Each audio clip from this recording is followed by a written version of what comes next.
What's up, everybody? Do you sometimes struggle with living life? Me too. Well, today's It's episode, hard. we're talking about how to live intentionally, why living in the present looks different than when you're looking back on it, and a much longer title that Danny wanted to add to that. So, this is Yes. the Existential Stoic podcast. I'm Randy. That's Danny. What's going on, Danny? What's up, Randy?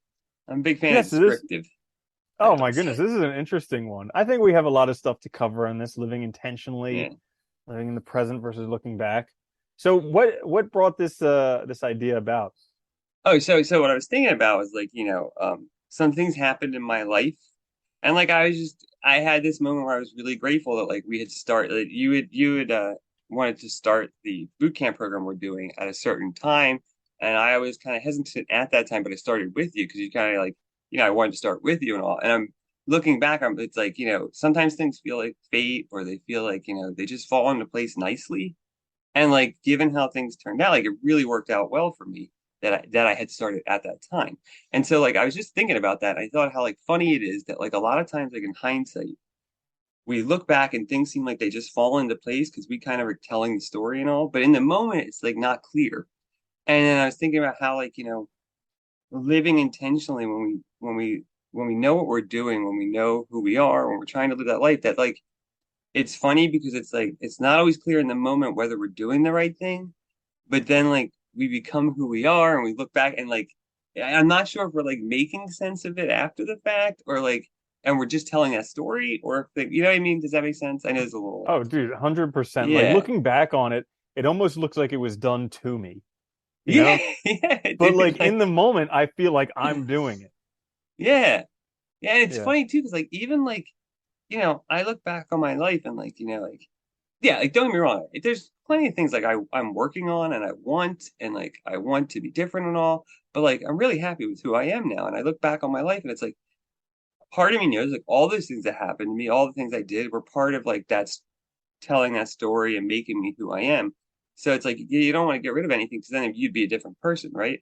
But it's like that means, and that means even like our worst days, our worst experiences, they're also part of that story. And it's funny that looking back, they often get like this way more positive angle than when you're living it, because when you're living it, it's horrible.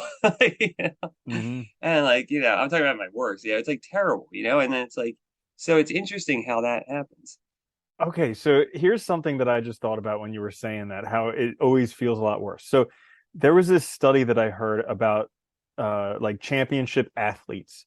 And basically they found out that when you lose, the feeling stays around for a long time, like hours, days, weeks, sometimes even a lifetime, depending upon how big the loss is. But Oh, when sure. you If it's like second win, place in the Olympics, that's probably forever. yeah, Like, yeah.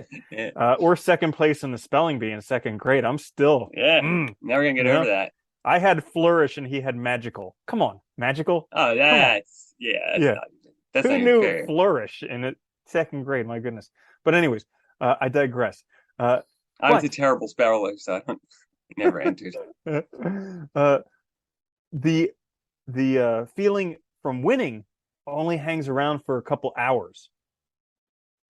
So Yeah, perhaps that's why looking back, the things seem a lot brighter because we're so much more susceptible to these negative feelings, particularly in the moment, that looking back, it feels good. maybe But maybe that is right because if you carry that negative with you, then but then you get to the place where you want to be looking back. That all just becomes. I think sometimes too, it's like it all becomes part of the story, right? Of how you got to where you are, because we're constantly telling ourselves a story to make things meaningful, and it's mhm. like once you start, and I think this is what's so important about living intentionally. Once you start living intentionally and directing your own life and making your own life, you know, I think it's inevitable that things start going your way, things start getting better. And then it's like all of a sudden that narrative you have in your head of your life and all just starts changing in a more positive light. It's really interesting though how this like the psychology of it and all. Yeah, Yeah. it's definitely hard in the moment when things that we interpret as bad are happening or uncomfortable or painful. It's definitely hard in the moment to recognize that those could be positive. Because Yeah. Yeah. there's like that story of the Zen master or whatever, and he his horse runs away, and the town people are like, "Oh, what terrible luck!" And he's like, "Maybe yes, maybe no." And then the next day, the horse comes back with like seven other horses, and everybody in the town is like, "Oh, what great luck!" And he's like, "Maybe yes, maybe no." And then the following day, his son's trying to break the horses, and he ends up breaking his leg. And everybody's like, "Oh, what bad luck!" And he's like, "Maybe yes, maybe no." And the next day, the army comes to sign up people in town, and his son's got a broken leg, so he can't sign up for the army. And everybody's like, "What great luck!" And he's like, maybe yes, maybe no." And it's kind of like you never know if things are going to be good or if they're going to be bad. But still, in the moment, oh my gosh, I like fight so hard against things that are uncomfortable and don't feel good Oh and yeah. painful. Oh my Oh yeah. And goodness. dude, it's like, no, I think that's a great example too, because it's like, you know, whether we see things as fortune or misfortune really is just a matter of interpretation, and usually isn't something we know honestly until later, because we don't know how it's going to turn out. Like, yeah, everybody, if you ask anybody right now, like winning the lottery, that would be lucky, right? A good thing, right? A good positive thing. But then if you look at statistically after the fact, for a lot of people, it is not a good thing. It's actually a negative thing. It actually makes their life harder and worse. And so it's actually interesting that, like, things we think would be positive fortune actually end up being negative after the fact. And it really just, we don't know until later. And I think that when you're talking about, trying to live your own life, I think this is where it gets really difficult because, like, you know, you try to make the best choices you can. You try to do things at the right time. You try to respond to the opportunities before you, but like at the end of the day, you don't really know. Like if you know yourself, you can make informed decisions, hopefully, and hopefully, like you're listening to yourself. But like I think that's the interesting part too, is because for so long in my life, and I know for you too, like we weren't making those decisions for ourselves, right? So it's like you're making all these decisions. You think you're doing something right, but in the end, you're not really. It's like you're just going in circles, kind of. Yeah. Yeah, And like the another interesting thing to look at is when other people drive you nuts and you're like, how could they do that? Are they a freaking moron? But yeah, like then realizing, everybody's just trying to do the best they can given their current circumstances. And like trying to yeah, understand that is just such a mess to wrap my head around because, like there's just like there's these people who just stand in the middle of the doorway on their phone and they just don't get it. And I'm like, yeah. somehow I'm like, well, they're Uh, trying to do the best they can. Like clearly there was a very important message they needed to answer right there at the threshold of the doorway. So yeah, yeah. Yeah, no, it is. It's fun. I think it can make you more like patient with other people. Hopefully, it is funny though too, because it's like what we were. I think you mentioned the other day about Steve Jobs. You were saying like how all these things in his early childhood, like it was almost like he couldn't not become who he became, right? Like it was almost like impossible. And I think it's funny because a lot of times too, this is the other side of it. Like we see the end result, but we don't see everything prior to. So like, and the news loves to say like, oh, this breakout, you know, person became a overnight billionaire in a success. second. Yeah, exactly. And you don't see all the things beforehand. You don't see all the circumstances. You don't see all the opportunities they might have had, or just how like even if they didn't have a lot of opportunities, how they had the right ones for them at the right time. Like there's so many factors involved, and I think this is what was interesting to me too was about it was like this idea that we kind of just have like I don't know an amalgam of like possibilities that are some are like conditioned by like circumstance, time period, all of this, and like we have to make it intelligible to ourselves and meaningful. So we just have to kind of like start building this story, and hopefully we're right. Because I don't know, it's weird. Hopefully it's positive. I don't know. It's interesting. Yeah, because yeah, it is part of building that story, and it doesn't matter whether the story is true or not because in the end it's just a story. It's fictional, Yeah, yeah, but fictitious. But we just think because it's our story, it's true. yeah, yeah. And it's funny too because they've also shown. I mean, they've shown. I think we talked about before, like how like you know being optimistic, like most people, like there is a certain level of like self-denial or delusion or lying to ourselves that's kind of necessary to like keep that energy level and motivation and willingness to go on. We're a really funny kind of in a funny situation, I think, and Mm. it just is interesting how like so often like I find myself where like I was saying earlier that experience where like I realized something that I'm grateful for, but after the fact. It's not during, but I realized kind of because it's like things seem to fall into place. Or maybe said just because I started then, I had more opportunities now. It's like and I'm just looking at it from the wrong angle. I don't know. It's hard Well, to it's say. I heard this thing about optimism the other day in his book Goodbye Things, a really good book on minimalism. Uh, and it was like equating minimalism with owing to happiness just because we're so overwhelmed with possessions, we can't, our brain's overloaded and we can't even Oh focus yeah. on being happy anymore. But the thing that it was talking about was it took a look at like happiness and contentment in people, and 50% was genetic. So like they took twins who lived in completely different circumstances, and they Oh, they always had like a pretty good correlation in terms of general happiness. So like there is some okay. genetic component to it, but it's only 50%. And then what everybody thinks is important, the circumstances, so getting rich, getting the ideal partner, having the ideal house, the car, the watch, all that stuff only accounts for 10%. The Makes other sense. Yeah. largest part, the 40%, is actually our mindset and our habits. Yeah. Like that's the thing that really accounts for most of our happiness. The only part that we can actually have any real impact on, and it's what people don't even look at. Yeah. It's funny because I, in my own experience, I found that like, I find that like the, as you have like better habits, better routines, you're also every day you're more active kind of working for yourself, working towards what you want because those habits are something you're building intentionally, right? So it's something you want and you kind of have more control. So you have a little bit more leverage when things go bad or when you're having a bad day to kind of keep yourself going in the right direction, I think. And it just, yeah, it's way more beneficial for us for our happiness, I think. It's Mm-hmm. really interesting. It's funny you mentioned that about like, people think like most people think like it's getting this stuff, right? There was this commercial I saw the other day. I think it was for like State Farm or something about like how like you can tailor your insurance. You can get as cheap as you need it. And the commercial starts with this guy like crying, saying goodbye to his delivery guy. He's like, I can't order any more stuff. I don't have enough money. And the State Farm agent is like, that's okay. You can just adjust your policy. You don't have to say. I'm like, so what? You just keep like obsessively buying shit online.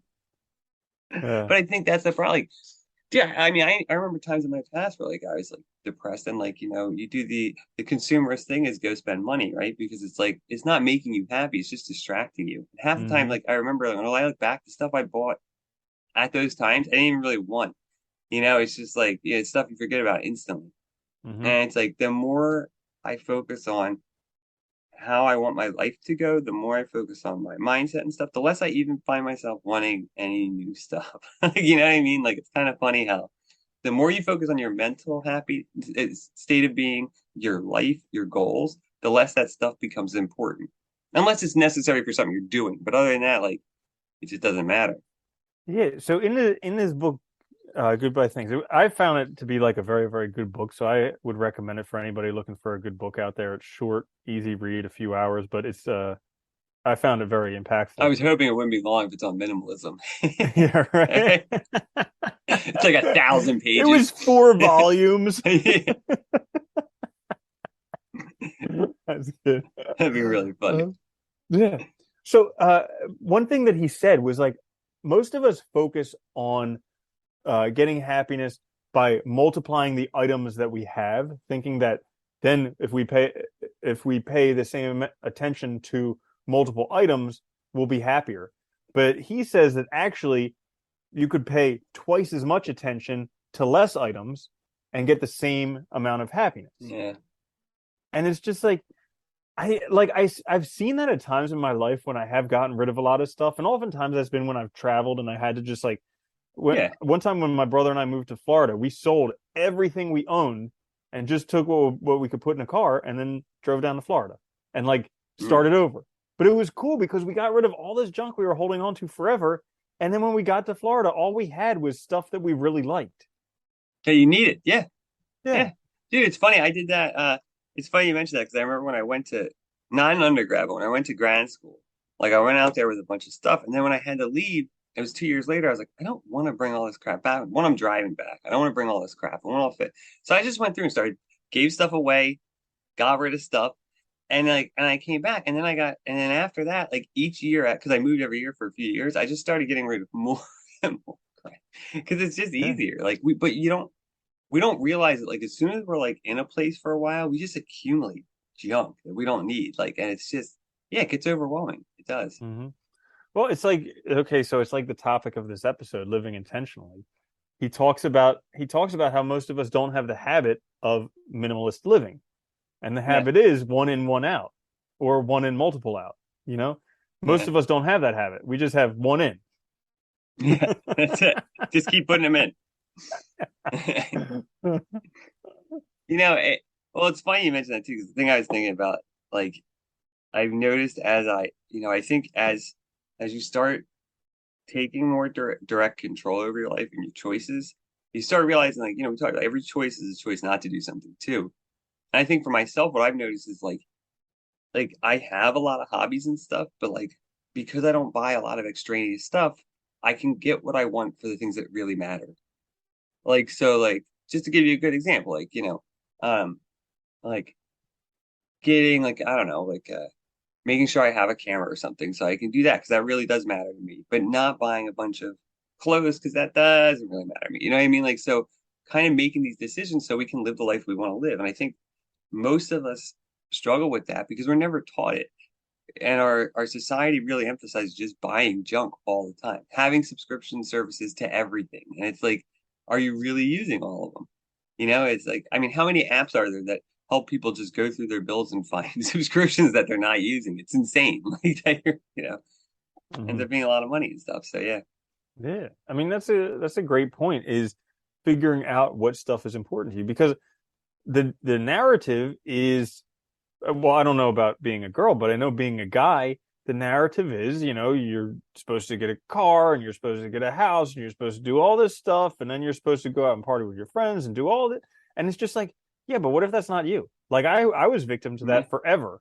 And we talked about this all the time. How like when I was a kid, I knew what I wanted to do and I just did it. I played Dungeons and Yeah. Dragons, I painted Yeah. little miniatures, and I've read fantasy books. Like that's what I did as a kid. Yeah. And then I bought into this whole like you need to lift weights, you need to like cars, you need to do all this stuff. And I spent probably 10 years or more trying to do that stuff and just getting further and further off track Yeah. And I until think, well, I eventually think just that's the came other. back. Yeah. Oh no, I was gonna say it's a really good example too. I think of like not asking yourself the questions or not listening to yourself, right? And letting expectations, letting all that weigh on you. And I think that's where we get into that situation where even when we look back, we're unhappy because we weren't making decisions. So when we try to explain it to ourselves, it's like we have to pull on other people's ideas and their values rather than our own. I guess that's maybe what I guess that's maybe what it is, right? When we live intentionally and we look back, everything seems to fall into place. Even those times in our life when we weren't being authentic or weren't being ourselves, because that we see that now as a stage to get to where we were. Like for instance, like I know in my case, and I'm Mm. pretty sure for you too, as far as I know, I may know you fairly well. Even though you like for instance, even though you went to vet school and you did all that stuff, you didn't really want to do it.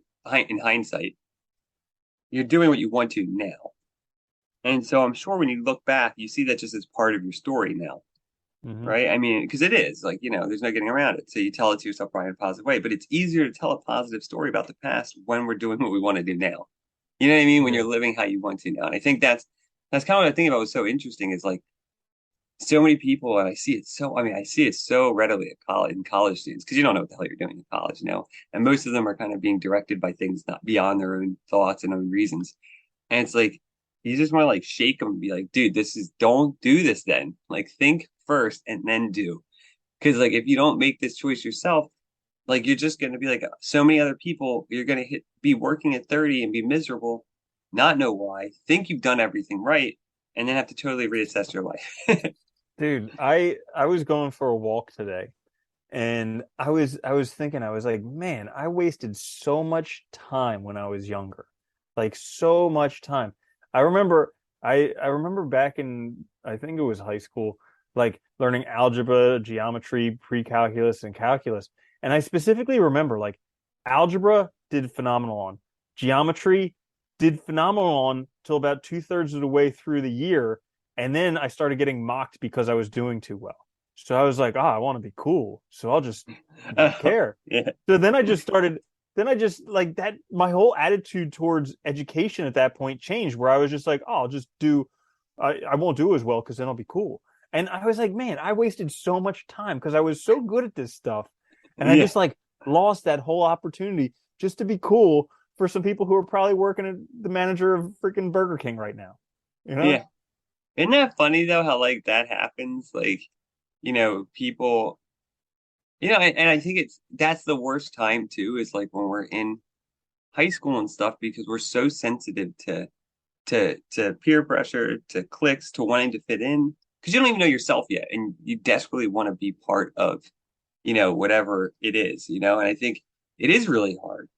And it's a shame. I think that's another thing we don't teach our kids finances, and we don't teach them how to think for themselves. It's like it's really unfortunate that we do that because I think it's stuff you have to figure out later in life. And if you, do, I think that's why so many people, America is like the number one country for self-help stuff. And I think it's because, you know, so many people realize later that they're like, this isn't what I want, And I mean, like, Because we have we yeah, have nobody teaching us about it. Like there's no nuclear no, family. There's nothing no. anymore. And even if there is a nuclear family, we don't talk about that stuff because it's just Yeah. like, whoa. Yeah. Wait, well, I think we might have mentioned it a while ago, but it's funny too because, like, there's also so many options and possibilities now, so many choices. Like before, you might have lived in a town that was going to be your place of birth and death, and your options, what your life path was probably pretty narrow. You might have some people that went way off the rails and went and did something really unique, but most people wouldn't have. And now I think it's like there's so much like potential possibility out there, so many different ways you can go, and it's like it makes it even it's like overwhelming. Dude, it's the paradox of choice. It's hard to make a choice because you just have buyer's remorse as soon as you do. Happens to me all the freaking time. Yeah, Like that book, The Paradox of Choice.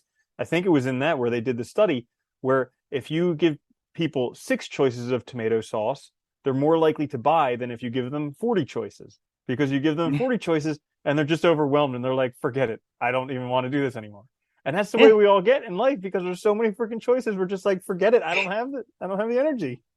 Dude, I remember going to this one grocery store and like literally the tomato sauce. I was like, when did they make so many freaking like artesian brands and all? There was like a million types. I was like, hell, Dude, it's what do you literally do? one whole aisle. There's like Yeah. you go one side is all the pastas and the other side is all the tomato sauces, and it's just like, oh my goodness. Dude, I thought your job was to curate this little for me. So I think about, yeah, it is funny though. It's overwhelming. Well, they always say that too. Like, I think it was Barack Obama. They said like when he got to the presidency, he got rid of all of his suits except for 2 colors because it just didn't have to think about that in the morning. You just grab a Yeah. suit, put it on, you're Well, done. You know? I even think it's responsible for a lot of divorces because people, even if they may not Yeah, have the option, they think they have the option because they're like, oh, I could just download Tinder or I could, do this on eHarmony or they see all these yeah, people. Whereas back in the day, like you were talking about, you live in a small village. There's like one or two available girls your age.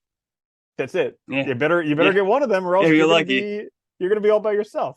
Yeah. What's funny too? I read a study that said that like they think like 60% of people back then were actually single because there just wasn't enough people to facilitate, like especially like in towns and stuff, like maybe cities and stuff. There wasn't enough people the same age to facilitate, you That's so know. crazy. Isn't it funny? Yeah, it's interesting because we Yeah. always think back, like we always read stories and stuff, so we think of like everybody's being together and blah, but like it wasn't the case. It's kind of interesting. Hmm. Yeah, it is really funny, man. It's like this you have these overwhelming choices. It's like it's very hard to like, and there's also too that fear of like, even when you think you really like something, do you even know yourself enough to know that it's actually accurate, right? That fear that like maybe I made the wrong choice or blah blah blah, even if it's something you're kind of passionate about. And I think this is problematic too, because like you were saying that the thing you said about divorces too actually made me think of this, which is, you know, do we stick with things long enough as well to really get a good gauge? Because I was thinking like just learning something, I'll use programming because we're doing that now. You know, everything's exciting at first. It always is. And whether you stay excited, I think, it is a good indicator of whether you're really interested in it. But there's always going to be hard times. And it's very easy to abandon things as soon as they get difficult and find the next fun thing. But you never really give yourself a chance to find out if you really are good at it. You never give you a chance really to become an expert. And you never really give yourself a chance to know if it really was right for you when you do that. And that's hard though, because it's also like, well, am I wasting time? And you get all, it's all these competing things. Yeah, Life's that's hard. the that's the tough time to make the decision when you're in the thick of it. You know, that's the Yeah, time that's the time when you want to make the decision when you're in the thick of it, but it's like the worst time to make the decision because yeah, you're just subjected to it. But another thing that I heard in his Goodbye Things book was he was talking about our ability to predict the future because we were just kind of talking about this here yeah. about whether we think we'll like something or not. And so he talks about material possessions. So like people think, people can pretty accurately predict how they'll feel when they get the new iPhone Yeah. and use it the first time. Pretty accurately, people can predict that. But people can't predict how they'll feel the thousandth time they use it. And That year because, later, like, yeah, yeah. And because of that, we get stuck in this cycle of always wanting more, something new, something different, instead of actually focusing on what we well, have. that's what's funny too. You look at like phone companies where they put out a new phone basically every 6 months because they know that. And it's funny to watch these people like continuously upgrade because it's like when you upgrade on that schedule, I mean, your increases are so marginal. And I Yeah. see it so often where people are super excited when they first get it, and then the next day they're like, "I hate this thing." It's like, My phone's got eh. 17 cameras. It's like Dude, I know they're getting so the back's just all cameras now. It's really it's funny. gonna look like a spider's eyes like blown up. It is getting that way. It's ridiculous. Yeah. I don't know. Yeah, it's interesting though because it's like yeah, I don't know. It's very interesting because I think one of the things that's helped me, we talked about this before, with like we both love technology and like how we listen to ourselves. That's probably the direction we would have gone more, And I think it's something that's a lot of people don't do is listen to themselves. And I think it's like I find it more and more like I'm surprised at like how the things I do line up with like my core interests and stuff, even from when I was little.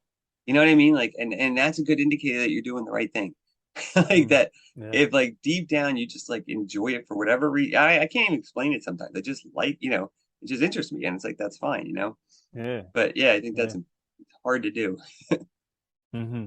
Yeah, I just noticed this past week I was speaking pretty passionately about computers and stuff like that. Like somebody was asking me about it. They're like, "Is it actually bored of that stuff?" And I was like, "No, like this is Yeah, incredible. It's it's literally limitless. Like just the yeah, amount of stuff, it's yeah, limitless. You could just go forever and down any yeah, rabbit hole you want."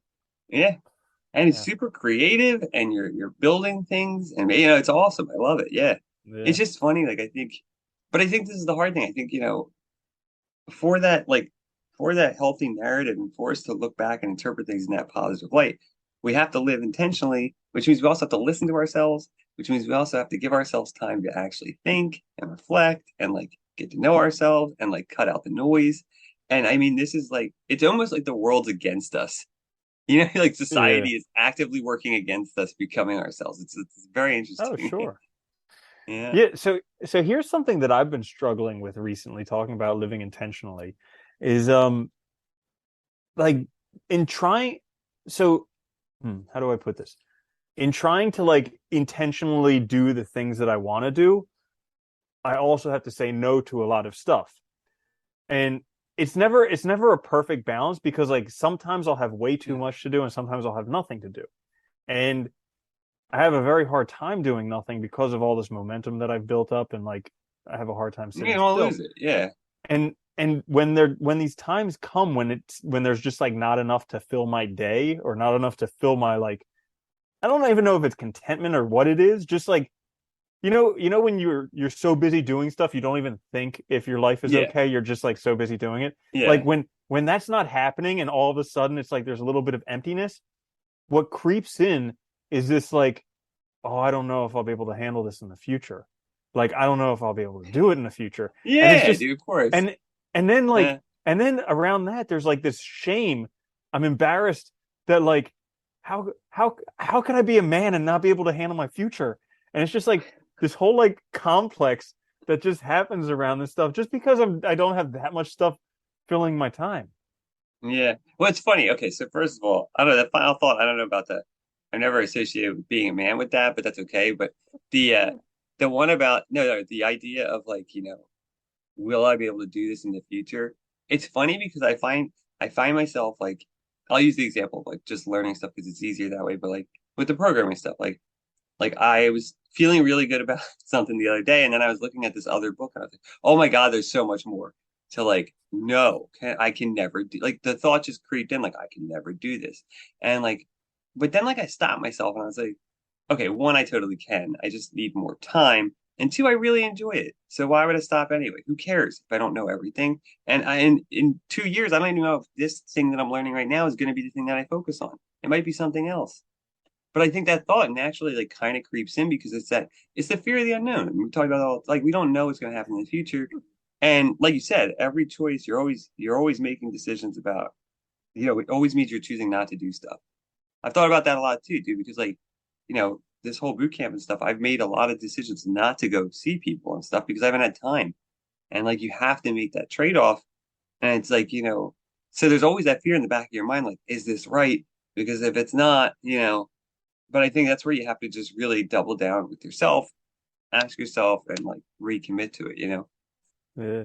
And here's the irony of it all, the kicker that I kind of got yesterday when I was writing in the morning is that so like I have this fear that I'm not going to be able to handle whatever comes in the future. And it You'll be comes fine. up, yeah, Yeah, yeah. yeah, I know, but like that's what comes up and it's like yeah, when it comes up it's crippling, you know? And yeah, so I have this fear that I won't be able to handle it, even though, I've handled everything that come up.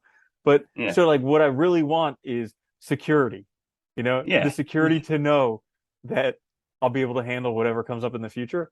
Go figure what I'm studying right now, cyber security. yeah. You want to be secure. I That know, is right? funny. You know what I think it? I think it is that too, because it's funny. Like I think school kind of drills that into us, because you're like always afraid of failing, always afraid of not being good enough. And even if you are good enough, are you the top? Are you? It's like all these stupid measurements that don't even matter in the real world, Hmm. but it's hard to shake it. It stays with you, dude. It really does. Oh Like I yeah, think you that's could get part the of it. best job ever, and it's like, yeah, but you're not at Google or Facebook or whatever. And it's Yeah. like, yeah, but who cares? Yeah. Who gives a shit? Yeah, and the other side of it, I think too, is like that's where like the I really have noticed, at least for me personally, that's where like the habits and their routines have been really helpful because they give you that like I've noticed that like for me like um it gives you that extra level of normality and comfort with certain things so that even when things seem to go awry, you have control over your day. You know what you need to do still. You know what I mean? Like it's easier to just get it done and to get through that day, even when it's a bad day. And at least when I have those feelings, like I said, like I think one of the things I do is I remind myself how much I like it. I kind of like take a step back and try to remind myself that like, I really like it. Other people do it, I can do it. There's been no sign in the stars that I'll fail as of yet. You know what I mean? So like, you might as well keep trying. And I think that's been helpful. I mean, those thoughts still come up. It's not like it's a cure-all or anything, but I think that's just natural. It is funny though how we question ourselves like that, and then like worry about it. And it's kind of stupid too, right? I mean, you are a doctor, inventor, you passed school no problem before, so there's clearly no indication that you can. I mean, there's a clear And indication that you can learn things. It's not like and the funny thing is, like, I've sat down and I've been like, worst case scenario. Like, let's suppose I lose everything, I go insanely in debt, I end up in jail, I have every disease under the book. Like, let's just say worst case scenario, all this stuff happens. How would I survive? And I'm like, just like, you know, go start lifting at the gym, go read the library, like and look do out my something little new. window if I have one. Yeah. Yeah. And but it's just like I guess it's the unknown, or it's when you don't really question the thoughts. The thoughts come and automatically assuming that they're real as opposed to questioning them and being like, hang on, is that really true? No, that's a good point. Because I think, in meditation, right, you're supposed to let the thoughts go. Because, that's one of our biggest problems is we attach to them as if they're real, right? So like that feeling of fear, that feeling of not being good enough, we immediately grab it and we make it into something big, right? By focusing on it and paying attention to it. So letting go is one tactic. Another tactic is, like you said, questioning. Like, is this actually the case? Or is this just like my inner fears, my inner insecurities, my inner, because we all have them. I mean, it's okay to admit that. I don't think there's anything wrong with that. I know I do. Like, I have plenty of things I'm afraid of. And like, but when you know that, it's easier to get through them, I think, too, because you can just remind yourself to sit with it or just to ask those questions. Yeah, I think it's going. Mm-hmm. So let's see, living intentionally in the present moment versus looking at it in the rearview mirror. Anything else you want to touch on? I mean, I think that it's funny. I just think it's just like it's funny how difficult it is sometimes to live and like how hard things are. But I guess the biggest thing I want to stress is like, but when you start doing things for the right reasons, I think that that narrative naturally falls into place, and things in the past start looking better because you're now doing your own thing. You know what I mean? Like it just naturally kind of falls into place, and just things keep getting like I noticed it myself. As soon as you start taking control, things just keep getting better. And it's like even though there's hard times, even though there's difficulties, even though there's like they just keep progressively getting better. It's really interesting. Yeah. I think I forget who this quote was from. It's from but it was something along the lines of if you do what you have to do when you have to do it, there will come a time when you can do what you want to do when you want to do it. And That's interesting saying, yeah. yeah, I definitely felt that because there was a long time when I had to do what I had to do being a veterinarian. Even though it wasn't for Hmm. me, even though whatever, I had to dig myself out of student debt and like work on all that stuff so that I could then go on to do what I actually wanted to do. But that's taking responsibility. That's recognizing what you want. And it's also just being honest with yourself. Okay, so yeah, I don't want to do this, but it's a means to an end right now, and it's a way out too. Because it was a way Mm. out. It enabled you to get out from under that the burden and then have the freedom to do what you want. So in the end, it ended up being a good thing in a way. I mean, it caused your debt, but it also was the way out. Yeah, right. That's funny.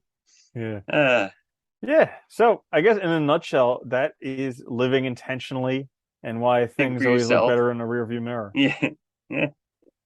This is the Existential Stoic podcast. Make sure to check us out every week. I'm Randy. That's Danny. I'll see you later, Danny. Later, Andy.